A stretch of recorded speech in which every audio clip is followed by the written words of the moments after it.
कहा गया है कि गुरु श्रुति सम्मति धर्म फल पाई बिनहि कलेश। गुरु श्रुति सम्मति धर्म फल पाई बिनहि कलेश। हठ बद सब संकट सहे गालब नहुँ से नरेश। श्री रामचंद्र जी कहते हैं कि यदि ज़्यादा हठ करोगी तो हठ करने का परिणाम क्या होता है। गुरु श्रुति सम्मति धर्म फल, गुरु और वेद की राय है कि सब तरह से सब विधि भामिनी भवन भलाई, स्त्री को घर में ही रहने में भलाई है। सास ससुर की घर में रहकर सेवा करना, इससे बड़ा पत्नी के लिए धर्म नहीं है।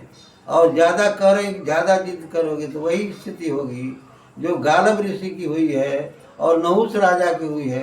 क्या हुआ उसकी कहानी है। गुरु श्रुति सम्मति धर्म फल पाई बिनहि कलेश। हठ बस सब संकट सहे गालब नहुष नरेश। गालब ऋषि अपने गुरु के यहाँ पढ़ने जाते थे। जब शिक्षा समाप्त हुई तो गुरु ने सभी शिष्यों को आदेश किया, अमुक सामान लाने के लिए अमुक सामान लाना है, तुमको गुरु दक्षिणा में अमुक सामान ला कर देना है। गालब ऋषि घर के गरीब थे, इन्होंने भी जिद किया। गुरु जानते थे कि गालब ऋषि गरीब है, ये कुछ नहीं ला सकता है, इसके साथ स्थिति ठीक नहीं है। सोचते हुए उन्होंने गालब को कोई आदेश नहीं किया, लेकिन गालब ऋषि ने जिद किया कि नहीं, हमें भी आदेश दिया जाए, मैं भी कुछ गुरु दक्षिणा में लाऊंगा। तो गुरु ने क्या किया, आदेश कर दिया, जाओ 1000 श्याम कर्ण घोड़ा ले आना। 1000 श्याम कर्ण घोड़ा लाने का आदेश हुआ गुरु का। एक घोड़ा इंडिया भर में खोजने पर श्याम कर्ण घोड़ा मिलेगा या नहीं, इसके लिए गालब ऋषि को काफ़ी परेशानी हुई, यत्र तत्र सर्वत्र भटकना पड़ा। तो इसीलिए श्री राम ने कहा कि क्या स्थिति हुई गालब ऋषि को, और नहुष राजा को क्या स्थिति हुई। नहुष बड़े प्रतापी राजा थे, उन्होंने सोचा था कि इंद्र की पत्नी से जबरदस्ती करूँगा, शादी करके ही रहूँगा।